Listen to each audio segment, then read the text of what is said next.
Okay, gentlemen, ladies, we are going to be starting tonight a sugya in Masechet Shabbat. It's the holiday of Shavuot soon, and because it's a holiday of Shavuot, I thought this would be a good opportunity to. I thought it would be a good opportunity to study a sugya that explains what Ma'amad Sinai is about. Now, the sugya we're studying tonight is a special sugya. It's special for a few reasons. Number one, it deals with the most important event in human history, right? Of course, it was the most important event in the history of Am Yisrael, but there was never a case like this prior in any nation in the world, including Israel, and never will there be another situation like this where God addresses not a single person, but an entire nation, right? So we're going to be studying the meaning of the Theophany at Sinai. That's number one. Another thing that makes the sugya special is that it's terribly misunderstood. It's terribly misinterpreted by almost every single person who studies the sugya. The interpretation that I'm going to give you today is as follows. I'm going to first give you the standard, it's a very short sugya, by the way. I'm first going to give you the standard explanation of the sugya, how it's normally studied. And then I'm going to explain to you the sugya in accordance with Andalusian, the Chachamim of Andalusian, Rambam, Rabbeinu Nisim Gaon, Rabbeinu Sa'adia Gaon, etc. So we are going to be looking at the sugya twice, okay? So I want you, though, to look at the Pesukim. You all have a sheet, right? Did anybody not get a sheet? Because can we give you, do you have extra papers there? So please give them. I want you to just quickly look at the Pesukim in the Torah, because there's a saying among the Chachamim that En Mikra Yosem Midei Peshuto. En Mikra Yosem Midei Peshuto means that if you have an explanation in the Gemara and the explanation seems to contravene the standard meaning of the text, the standard meaning of the text cannot be supplanted. Okay, so let's just look at the text quickly. This was on the third month.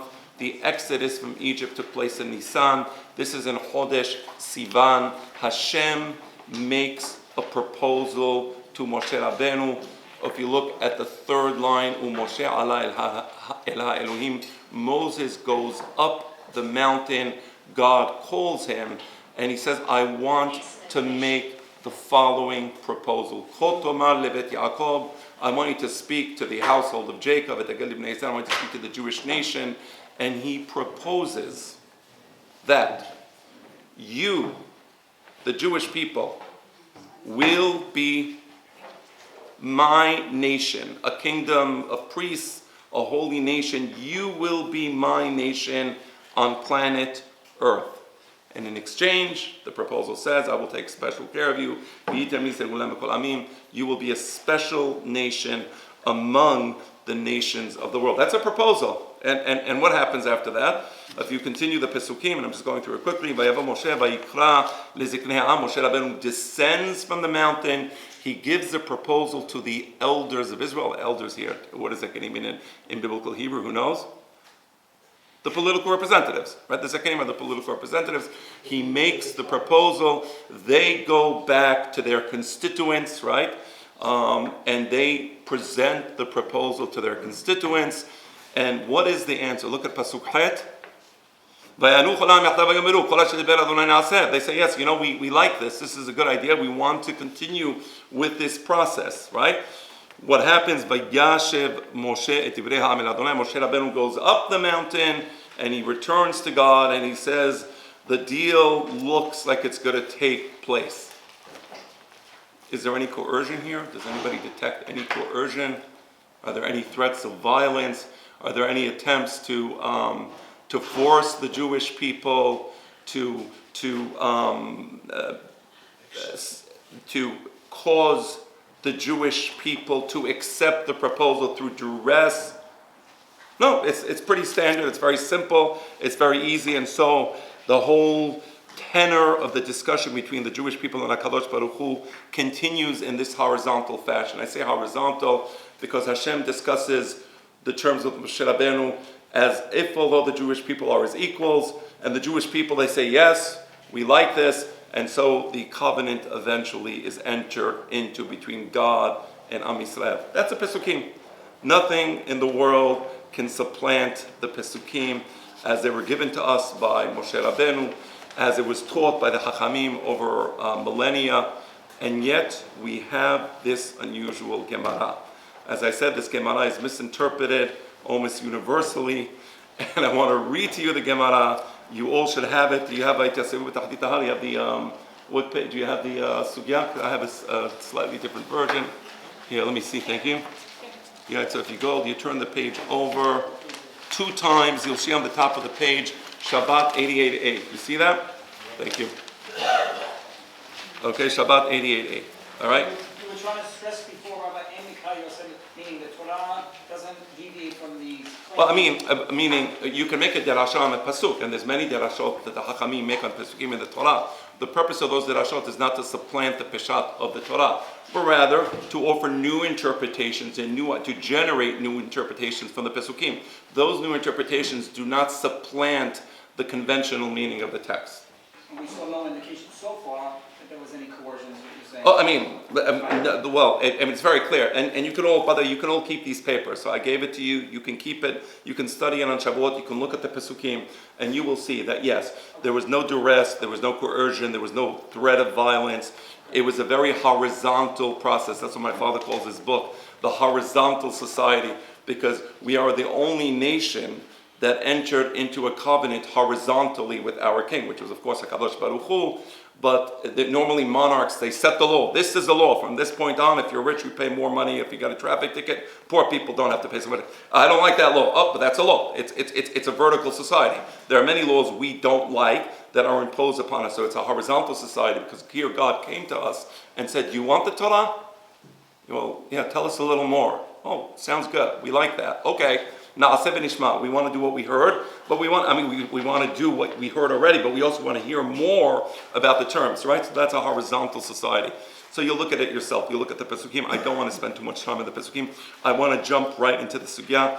This sugya was apparently formulated in Yeshivat Fom Dedita. That's what it appears like. There are 3 statements in the sugya. That's all sugya. Statement number 1 by a Chacham called Rab Abidimi Bar Hama. Statement number 2 by a Chacham called Rab Habar Yaakov. Statement number 3 by a Chacham called Rabba. That's the sugya. That's it. We're going to study these 3 statements. Let us begin. Vaytasevu betachti tahar. That's the pasuk. And if you look in the verses I brought to you, Vaytasevu betachti tahar is right there. The Jewish people approached the mountain, and if I had to translate that into English, they were at the foothills of Mount Sinai. They weren't allowed to go up the mountain because Hashem commanded that anybody who goes up the mountain will be killed. So Vaytasevu betachti tahar means in accordance with the instructions, they were on the bottom of the mountain. They didn't dare go up the mountain. That's the simple meaning of the pasuk. Rabbi Bidimi Bar Hama Bar Hasa, he gives an interpretation, and the key to understanding this interpretation is the first word. Amar Abidimi Bar Hama Bar Hasa, Melamed. That's the key. What does the word Melamed mean? Who knows? What is the meaning of the word Melamed? To teach. It teaches us. But this is a technical term. In order to understand the Gemara properly, you need to understand that the Gemara is filled with technical terminology. One of the great Chachamim, Rabbi Yisrael Moshe Hazan from the 18th century, great Chacham, not just a great Chacham, but a descendant of many generations of great Chachamim, right? So Rabbi Yisrael Moshe Hazan, my father wrote a book about him in the 70s. My father was, I think, one of the first ones in modern times to write about Rabbi Yisrael Moshe Hazan. He explains in accordance with the Andalusian Chachamim, in accordance with the Chachamim, the word melamed is a technical term. It means, I am now going to explain to you this verse not according to the peshat, meaning warning. This is not the correct or the conventional meaning of the text. This meaning that I am now giving you melamed. It's not peshat. So anytime you see the word melamed in the Gemara, what do you know automatically? It's not peshat. So don't ask questions. Wait, but grammatically, we're not giving you the peshat. I'm making a derasha. Okay, understand? Melamed. Okay. So Amar Rav Avidimi Bar Hama Bar Hasa Melamed. Shekafa HaKadosh Baruch Hu Alehem Et HaHar Kigit. It means that HaKadosh Baruch Hu uprooted the mountain placed it upon the Jewish people like a gigit. Rashi explains the word gigit to be some sort of vat, maybe a vat where you would ferment scotch or alcohol, like a vat, or a clay vat, right? Gigit is a clay vat. So it was like a clay vat that he put upon them. I'm giving you again, this is the standard explanation of the sugya. Later on, we will read this and I will give you the Andalusian explanation of the sugya. But for now, he took the mountain, it was like a clay vessel, he placed it upon them and he said the following, if you accept the Torah, wonderful. If you don't accept the Torah, you will be buried alive. That's the standard interpretation. Sham in the sense that I will take the mountain and I will bury you under the mountain. Which mountain is this? Har Sinai. Har Sinai. So they're standing by Har Sinai, and according to this interpretation, which as you probably may have inferred, I don't agree with, but out of respect for the interpretation, I want to present it to you so that you can all choose for yourselves which interpretation you like more. But it says, literally, he took the mountain, he uprooted Har Sinai, and they were under the mountain. So you see, Vaytesibu b'tachtit ha'ar means they were literally not at the foothills of the mountain, which is the Peshat, but they were under the mountain, right? And he threatened to bury them alive. The mountain is dark, it's scary. And imlav, if not, if you don't accept the Torah, sham tehe keburatchem, you will be buried under the mountain. Okay, that's it. That's the standard explanation. Wait, I have a few questions. Number one, what does it mean sham tehe keburatchem? What does the word sham mean? There, as opposed to here. Oh, interesting. If he's about to bury them alive under the mountain, as the standard interpretation says, it should be, I will bury you here. But he doesn't say, I will bury you here. He says, I will bury you there. Okay. Not sure why, according to this explanation, right? Another thing, if he's going to be burying him there, then what is the point of uprooting the mountain and putting it upon them? Supposedly, the point was, he's going to bury them alive under the mountain. But he's saying, I'm going to bury you over there. But they're all standing here. So what's the point of uprooting the mountain? But the most important question for me is, and do you have this in your text? I'm sorry. Yes, perfect. Look at the bottom of the page. I want to show you the standard way that the Hachamim understand Ma'amad Har Sinai. This explanation, this approach would seem to indicate that there was some violence or the threat of violence.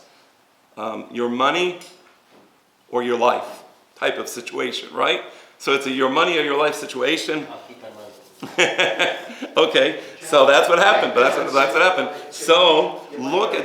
I'm sorry. Okay, so look at Masechet Ta'aniyot Perek Daled Halacha Het. This is in the Mishnah.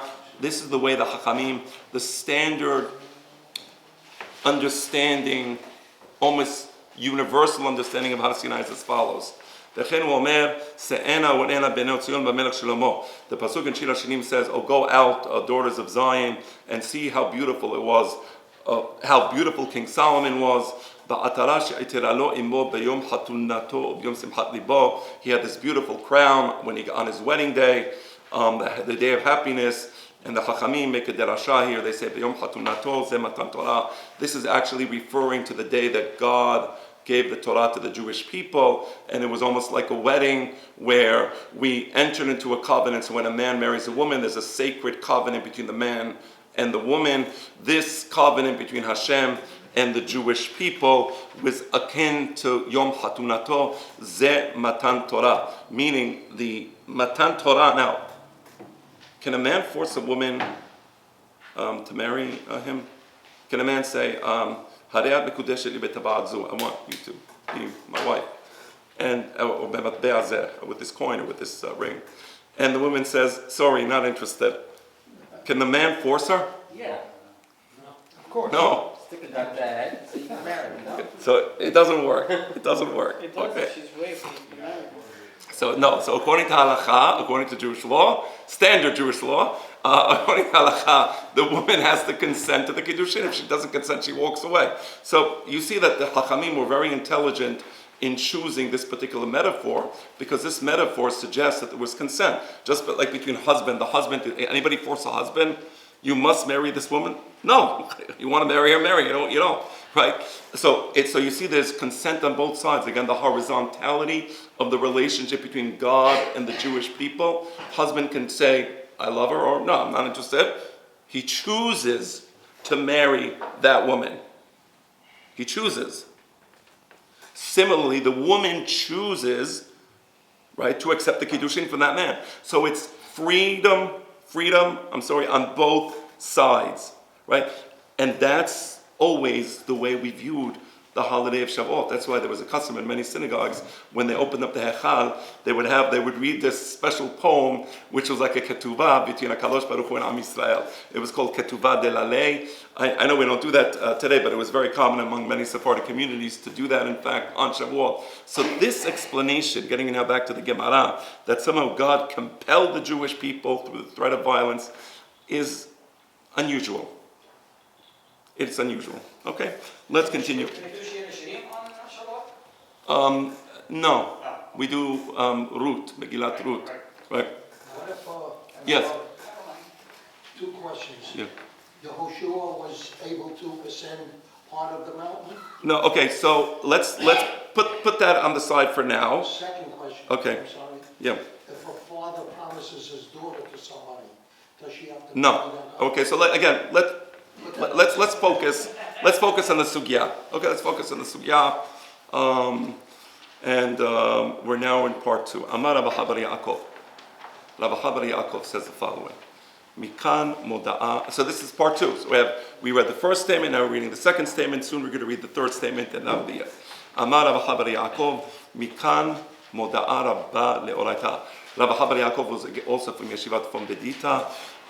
And he says, from here, we know that there was, or there is, a great declaration. I'm giving you the literal meaning of the words. A great declaration. Moda'ah means a declaration. Rabbah means great or awesome or huge. So moda'ah rabbah le'oraita means a great declaration le'oraita on behalf of the Torah. That's the literal meaning of this sentence. What does he mean? Mikan moda'ah rabbah le'oraita. What does that mean? You know what, Shalom, or I could get me a cup of water if you don't mind, please. All right. So I'm going to give you the standard explanation. It's unusual, to say the least. But this is it. And this is the way everybody explains the sugya. What is this declaration? So there's a following law, and you have it here. You have it in your paper. You see it where it says Ilchot Mechira Perek Yod. You can read it on your own time. When you get home or over the holiday, study this and you will understand it, because I'm explaining it now. It is as follows. There's a special rule. Let's say I have a beautiful watch. It's worth $100,000. And a person comes to me and he says, I want to buy that watch. I'll give you $100. I'm like, well, I don't want to sell it, and I certainly don't want to sell it for $100.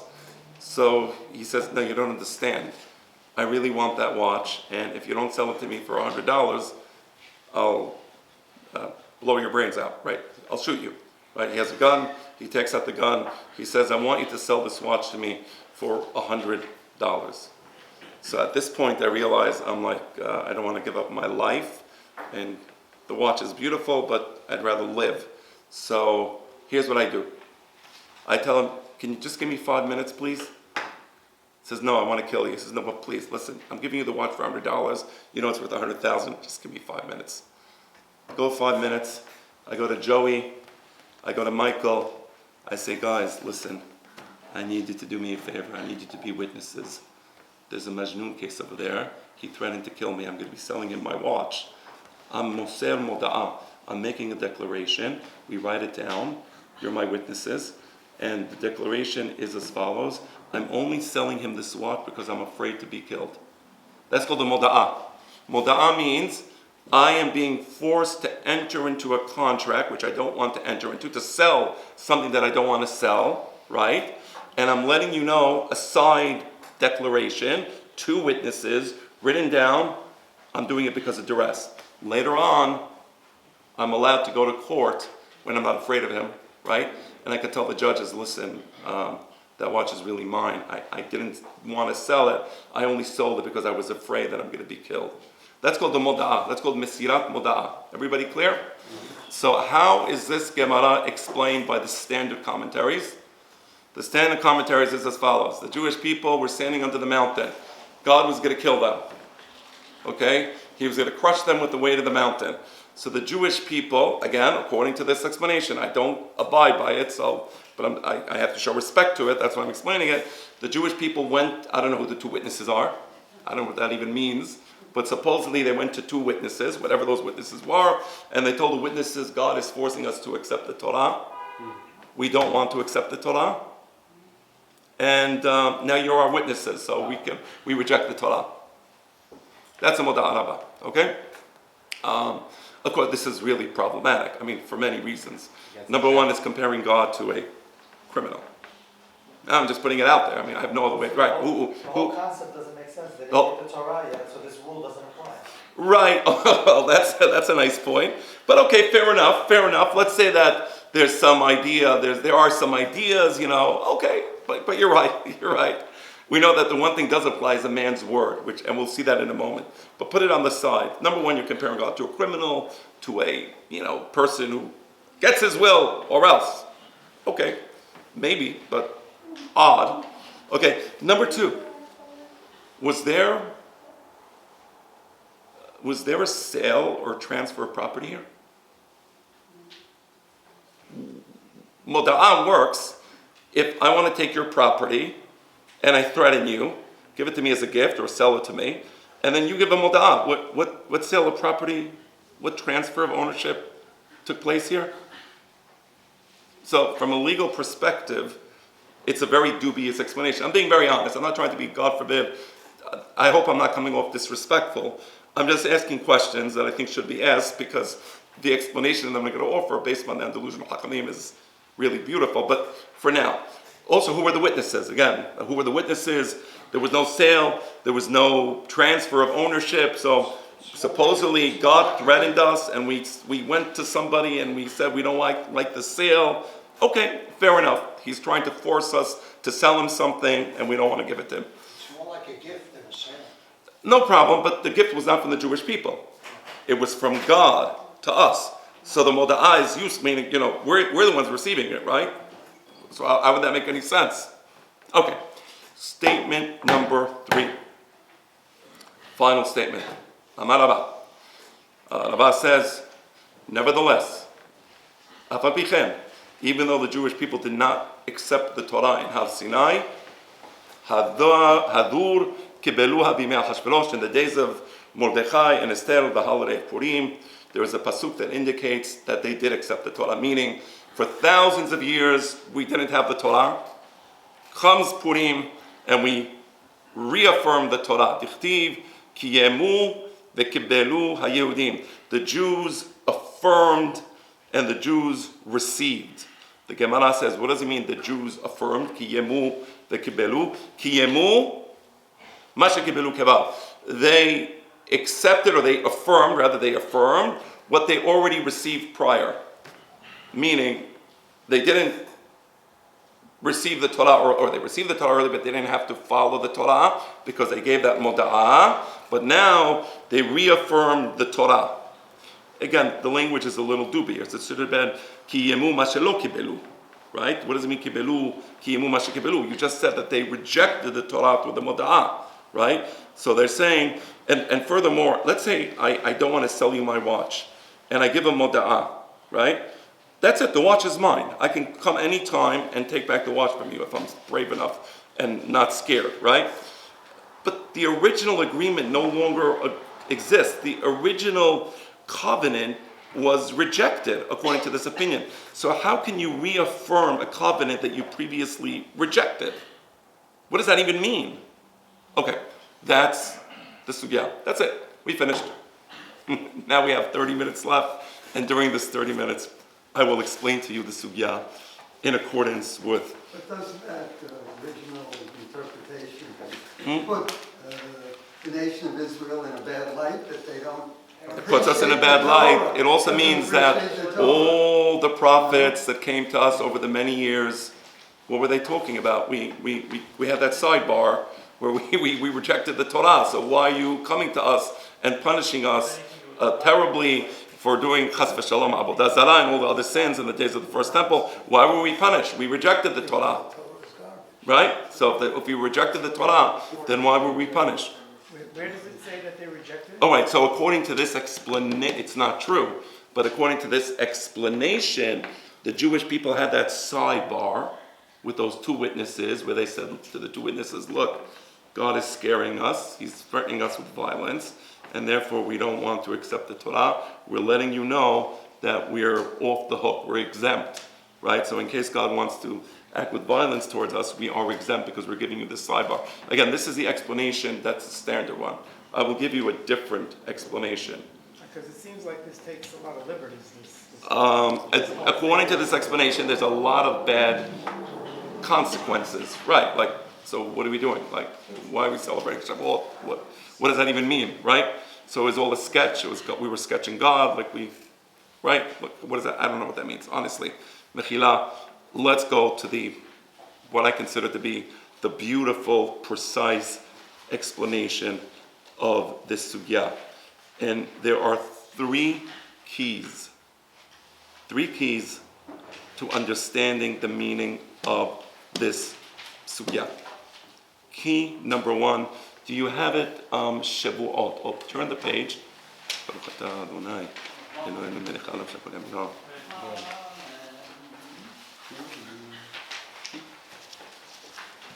On the bottom if you look at this page, on the bottom of this page you will see a halakha from Shavuot, right? And I want to explain to you this law. A person, I'm not going to read it. As I said, you all get to take this home, and I want you to study it on Shavuot, review it with your families. So, but I will explain it to you. Let's say a person makes a Shavuot.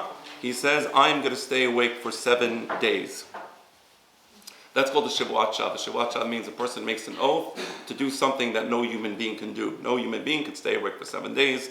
That's a Shavuot Shav. Malkut. But is it acceptable? I'm sorry? Is it acceptable Shavuot?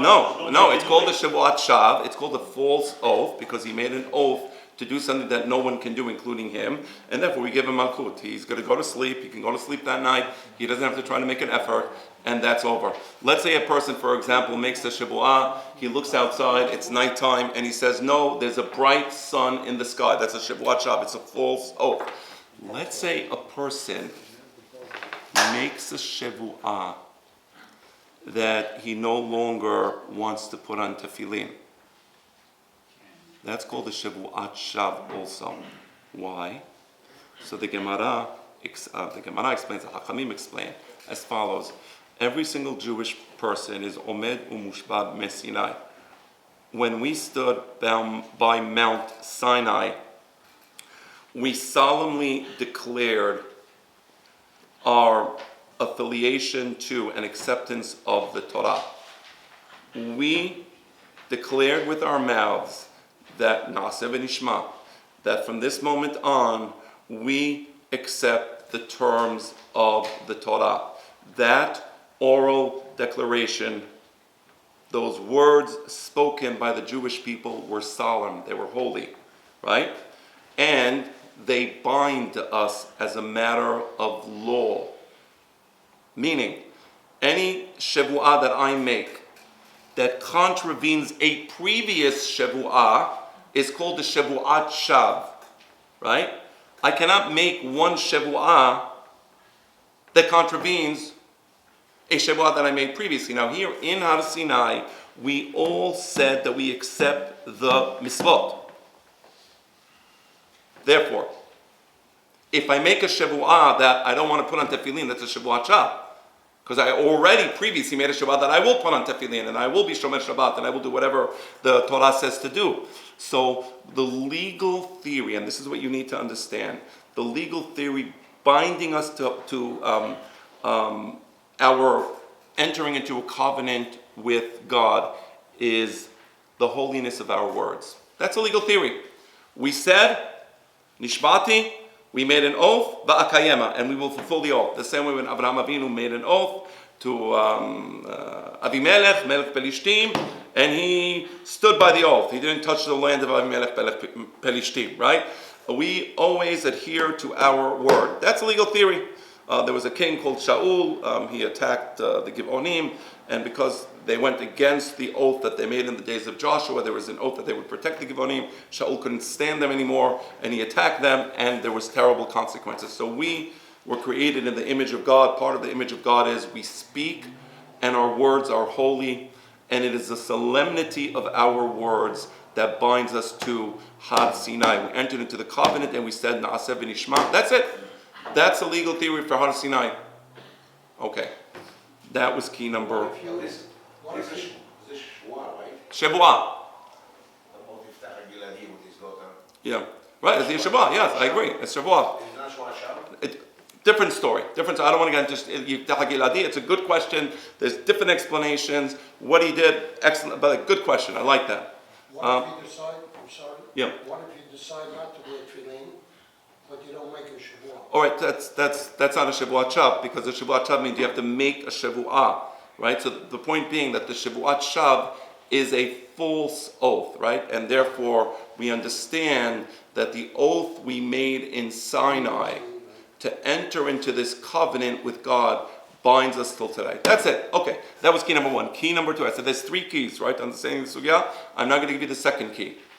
The second key is as follows. So, are you all aware that God is the creator of the universe and that God governs the world that we live in? You're aware of that, right? You're aware because you studied and you came to my classes, and the pasuk says, Bereshit bara Elohim et hashamayim ve'et haaretz, the Torah says so, and we're aware that God governs us because we know on Rosh Hashanah we have to give account of how we behave during the year, and if we didn't do good things, we understand there might be consequences, there will be consequences, we make teshuvah, so we understand that God governs the world. Did anybody here have a direct experience of God? Did anybody here have prophecy? Prophecy means a direct experience with God. Anybody have that? No. Why not? So what's the reason? So the truth of the matter is that we are not worthy of the prophetic spirit. And if we were worthy of the prophetic spirit, then God will give us prophecy. But today, apparently, there are no people at least that I'm aware of. I mean, if forgive me if there are people and I don't know of them, I don't mean to disrespect those people. Maybe there's somebody in Israel, and any Yodea, I just don't know of anybody like that. There's a lot of people who pretend, but I'm not talking pretenders, I'm talking about actual nevuah. So nevuah means you have a direct experience of God. In a moment, we're going to explain a person who had a direct experience of God. In fact, I'll tell you right now, there was a person who, like every person sitting here, believed in God, knew that God created the world, knew that God governs the world, and acted beautifully. He was a beautiful person. You know what his name was? Eov. So Eov never had a direct experience with God. But then tragedy befalls Eov, and you know the story, and it's just terrible, and it's wrenching, and he's reduced to poverty, and he's sick, and suddenly God appears to him. And he has this experience of God. And he says the following, and we'll read it in a moment. Until now I heard that there's a God, but now I experience God. It's like seeing something. All right, so we're going to read that in a moment, what that's about. So key number two is, if you're not worthy of the presence of God, how does God reveal himself to you? The answer is Har Sinai. Har Sinai, God literally imposed his presence upon the Jewish people so that when we enter into the covenant with him, we feel his presence as Eov felt his presence. And Eov says, now I know what God is. Right? So God wanted us not just to enter into a covenant. He wanted to know, who am I? So he imposed himself by force upon the Jewish people. That is key number two. This is all based upon, again, the Hachamim, Rabbeinu Nisim Gaon, and other Hachamim. We will read some of it, whatever the time allows us. And now I'm going to give you the third and final key. The third and final key to understanding the sugya is, and Rambam writes about this extensively, Har Sinai was such an incredible experience once in the history of humanity. Rambam says it is incumbent upon the Jewish people to publicize what took place in Har Sinai. We should talk about it with our children, with our grandchildren, with our family, with our friends. There is an obligation for us to publicize this event so that everybody knows what took place. That's it. Those are the three keys. You ready to study the sugya now in accordance with the Andalusian Hachamim? I will do so. But first, give me those papers, please. First, give out these papers. Again, I want you to take this home. And are there any more of these papers here? Okay, so give them out on that side. I have one. Give the fine doctor one, and now pass it down, please. Again, I prepared this material not because I wanted to chop down trees in the rainforest. I prepared the material with the hope that you take it home and you study it with your loved ones on Shavuot, and you review this class with your loved ones. Okay? So you can take this. These are quotes. These are quotes from my father's article. He wrote an article in Hebrew. He wrote many. He wrote well over 100 articles and well over 10 books. So this is selections of my father in that article, Mitzvah HaBereshitit. So just so you know where this comes from. Okay? So you see the footnotes is from the article. Yes, sir. Just backtrack for a second. I'm just wondering why Rabbi uses the example of Megillat Esther saying that we reaffirm the covenant of Hashem, when technically, if this is talking about the time of the Torah, we did it again in the end of the Torah. In Valim, we reaffirmed that Right. we have Hashem. So, why isn't that so according to the standard explanation, which I respectfully reject, they say that because the Jewish people weren't bound by Har Sinai because they went to that sidebar and they told those two witnesses, whoever those two witnesses were, we don't want to enter into the Torah, we're only doing it under duress. So now when Purim came and they experienced God saving them in Megillat Esther from Haman, they joyfully accepted the there Torah. were 2 times in the Torah? We're talking, this is Yitro, and then it would happen again. It also happened in the book of Yoshua. Right, and it happened later on. Yes, it did. I'm not sure how they explain that, but nevertheless, I can understand the idea. The idea is Purim. Well, let's see how we explain it. Okay, let's see that. Okay? So, page number, on the bottom it says page 3. Anu Yodim, this is a quote from Rabbeinu Nissim Gaon. Rabbeinu Nissim Gaon was one of the most important Geonim because he lived in the, I hope I'm getting this right, 11th century, and he was the bridge between the Torah of the Geonim who were in Babylonia, because he was the Talmid of Rabbeinu Hushiel Gaon, and his father was Rabbi Yaakov Gaon. So he was, and his father studied with Rabbi Ha'ayeh Gaon in Babylonia. Rabbi Nissim Gaon was in Kirewan in North Africa, I believe around in Tunisia, and from his student was Rabbi Ishaq Al-Fasi, who went to Lucena, Spain, and brought the Torah. One of the chains through which the Torah of the Geonim came from Babylonia to Andalusia was through Rabbi Nissim Gaon. So he's a very important Hacham because he's a bridge in many ways. So let's read what he says. He speaks... I'm sorry? Yes, that's when you see him on the Shas. Rabbi Nissim Gaon, this is him. But this isn't from the Shas. This is from Kitvei Yad that didn't exist yet. Okay? We know that God speaks with the Nevi'im. But to speak with the Nevi'im, they have to be worthy of Nevu'ah. Now, here's the thing. Once God speaks to you as a prophet, when you experience God directly, meaning through prophecy, it's called el-varuri. El-varuri in Arabic means you have an intuitive understanding of God, which you can never have unless you experience Him directly. Right? So that's what happens to the Nevi'im. She'en ba shum safek ba'olam. And once you have that experience, you have no more doubts about the existence of God. Because the same I say, do you all see this phone? Yes. Am I holding it in my hand? Yes. Does anybody have any doubt? Yes. But if I tell you now, I'm holding a phone in my hand. Am I holding the phone in my hand? I don't know. Maybe I'm not. Maybe I just put it on my laps, right? Or maybe I'm a magician. Okay. So the point is, but when you experience God, no more doubt. Let's look at Eov. Eov knew about God. Eov was not a prophet, but he was an intelligent person. He was a person who acted beautifully. He had wonderful character traits, real tzaddik. The Pasuk says explicitly, he had fear of God. He was a perfect individual. But at the end of the book, when God reveals himself, Eov says the following words, Leshema ozen shematicha. Until now, I heard of God, meaning I intellectualized the idea that there is a God. I got that. But that was at the intellectual level. But now I literally saw it with my eyes, not physical seeing. Okay, you all understand God is not physical, okay? But I experienced it in the sense of seeing is believing. כלומר, says רבנו ניסים גאון, מקודם הייתי יודע דרכי מידותיך משמועות וראיות. Beforehand, there was proofs about God, there was logic that God exists, ועתה, but now, נתקיימה בי ידיעתך מחמת הרגשות אל ברuri. I have this special intuitive knowledge of God. That's what Eov achieved. Turn the page to the back of the page.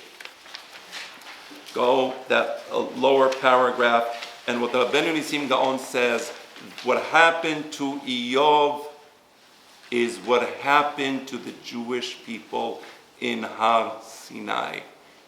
Here it is. At the bottom paragraph, the Jewish people, when they stood in Har Sinai, and they heard the voice of God speaking directly to them. From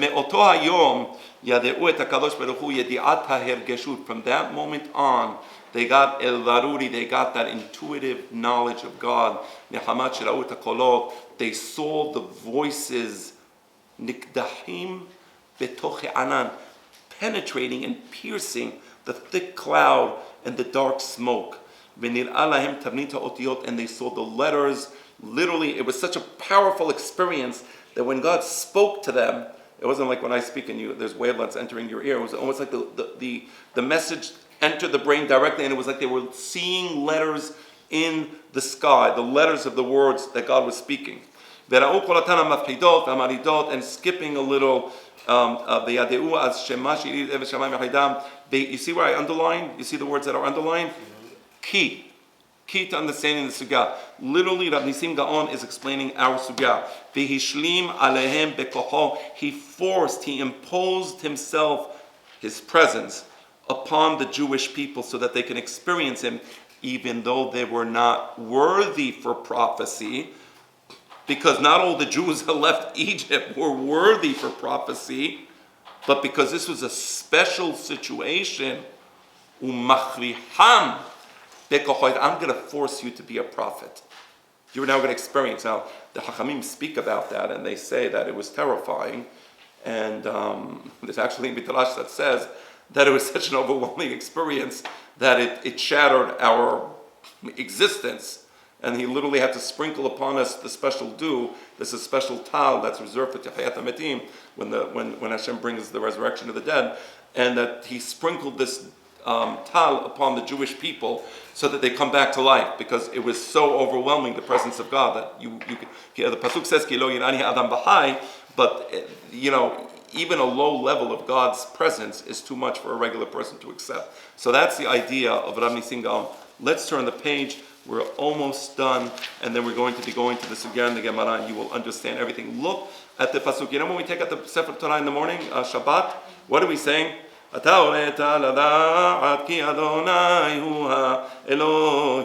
a pasuk from Hana. What does it mean that? You showed us, to our minds, that there is a God. God, what word did Eov use to describe the experience of God? Shema, he heard beforehand. What was afterwards? Ve'ata eni ra'atecha, seeing. What does this word say? You showed us. You see the same word? You see the precision of the Torah? Meaning the experience of Eov is the experience that the Jewish people had in Har Sinai. God imposed himself, his presence upon us, so we all got to that consciousness of his existence. Okay, next page. Again, when you're at home with your loved ones, you can read all of this with them. I don't want to review it all. I want you to skip 2 pages and go to the end. We're now going to study what Harambam says, all the way to the last page. Second to the last page. All right. This is Harambam. Uvameh eminu bo. Why did the Jewish people accept Moses? Why did we accept Moses? And here's the answer. The Ma'amad al Sinai. We accepted Moses fully at the Theophany at Sinai. She'anenu ra'u, because we saw what we saw. We don't believe in God because Moses told us to believe in God. We believe in Moses because God told us to believe in Moses. You understand? Again, I'm going to say it again. It's not like among the Goyim. You know, we believe in Muhammad, according to them. We don't believe in Muhammad, but they say, you know, he's a prophet, and therefore we accept the God of Muhammad, whatever that is. Okay. Or they believe in Yamach Shemo B'Zichro, and therefore they accept the God of Yamach Shemo B'Zichro. Fine. No, we don't believe in God because Moses told us to believe in God. We believe in Moses because we experienced God, and God told us to believe in Moses. This is fantastic, right? Fantastic. It's Rambam. Right? We saw, we experienced. Seeing here is a metaphor for an experience that is, again, you see me holding a cup, I'm holding the cup, right? You know that the phone is here and the cup is in my hand. Why? Because you see it. You have no doubt. You understand, right? Ha'esh ve'hakolot, we saw the fire, we saw the voices, ve'halapidim, and the lightning, and then Moses enters the thick fog and we hear God speaking to him. This was all a personal experience. Jump to the bottom of the page. V'zichru ma'amad al Sinai. And this is now Harambam speaking in a different place. The first quote of Harambam is in the Mishneh Torah. This second quote is in Igeret Teman. It's a letter that he wrote to the Jews of Teman, and he tells them the following: Zichru ma'amad har Sinai. Very important. Always remember, always declare what happened in Sinai. This must be publicized. Sivan God instructed us, you must remember what happened in Sinai. And he says, I warn you, don't forget Har Sinai. We must teach our children about Ma'amad Har Sinai.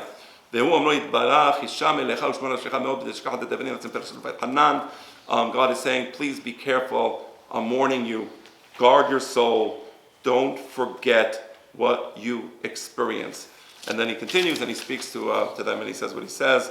Let's go to the last thing.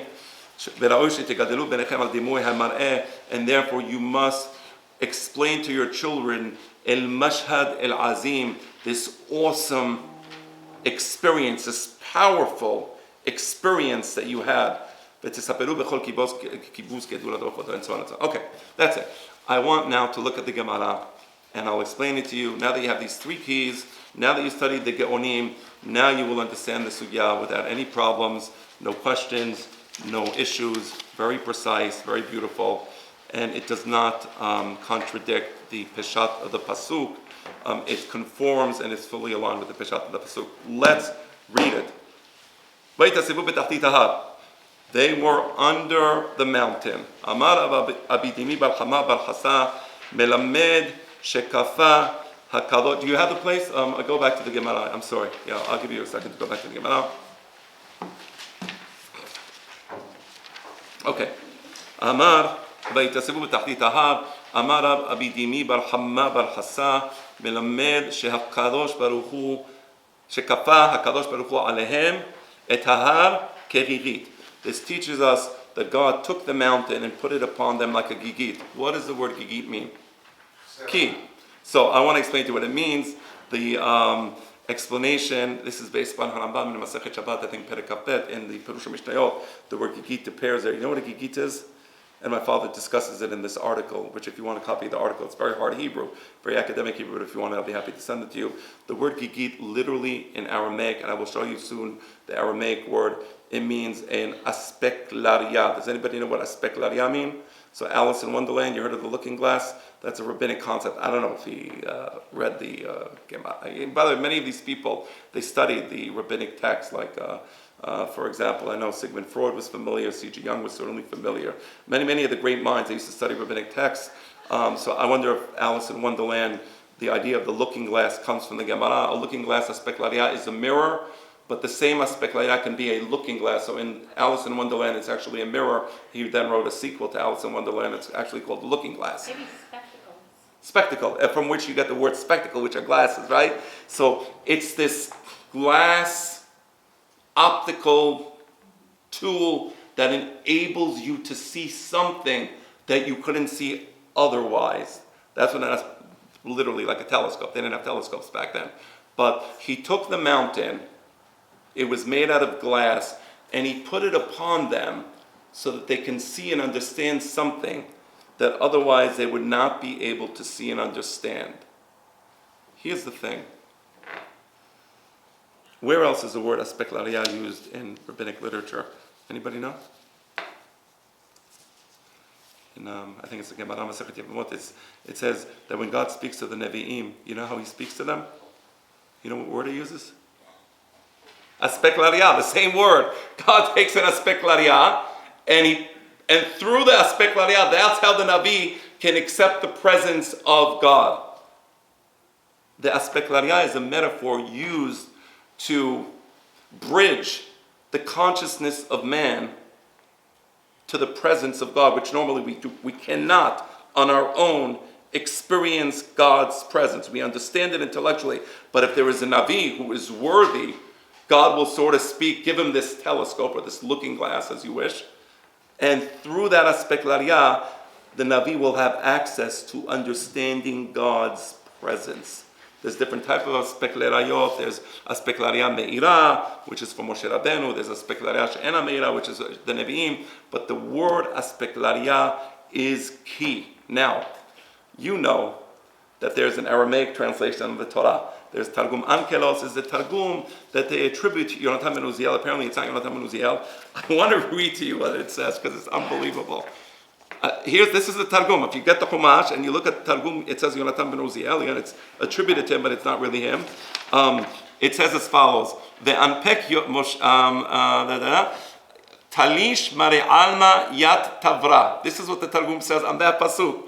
God uprooted the mountain. Sound familiar? Anybody thinking about our Gemara? Literally our Gemara. God uprooted the mountain. Ve'zakve ba'avira. He put it in the sky. V'hava zayig. And it was made of glass, ke'aspeklaria, and it was this looking glass. Ve'it'atadu tahoteh tavra, and they were under this looking glass, under the mountain, and through that they were able to experience prophecy, Shekhinah, the kavod, the fire. They experienced what otherwise they wouldn't be able to experience. So this, rather than be an act of violence by God, chas v'shalom, threatening the Jewish people, it was actually an act of love. Almost like a husband wants to marry a woman and he wants the woman to know who he really is. So he reveals himself to her, right? He reveals himself, so now she knows who he is. So that's the point of this. And it just conforms beautifully with the idea of Har Sinai, Matan Torah being almost like a sacred marriage between God and the Jewish people. So that was the first statement. He says, if you accept the Torah, wonderful. I'm not going to force it on you. If you accept it, wonderful. And if not, what's the pasuk say? We read it, I think, in the morning. אני אמרתי, אלוהים אתם ובני עליון כולכם. אכן כאדם תמותון וכאחד השרים תיפולו. What does that mean? God says, I want you to be great. I hope you strive for greatness. But if you don't strive for greatness, if you choose not to be great, אכן כאדם תמותון, then you'll die. Meaning, you'll be like the rest of the goyim. What's special about the life of the Jewish people? Kol Yisrael, yesh lahem chelek l'olam haba. And the goyim, Not necessarily, right? He says, Sham, eventually you'll die. He doesn't say here, I'll kill you. Sham, achem ke'adam temutun. At some point you'll die. There's nothing I can do. You accept it, you don't accept it. Very simple. That's it. That's the end of the statement. God is making a proposal. He's saying, I will give you eternal life. The Torah is es chayim. It's a tree of life. You want immortality? Beautiful. I hope you take it. If not, yeah, okay. So eventually you'll die. Sham tekevana. That's why it doesn't say, Paul, I'm killing you. There, you'll be, eventually you'll be buried whenever you are. Amar Abba Yaakov. Second sentence, I say it's time, and I just want to really finish this. Amar Abba Yaakov. Right.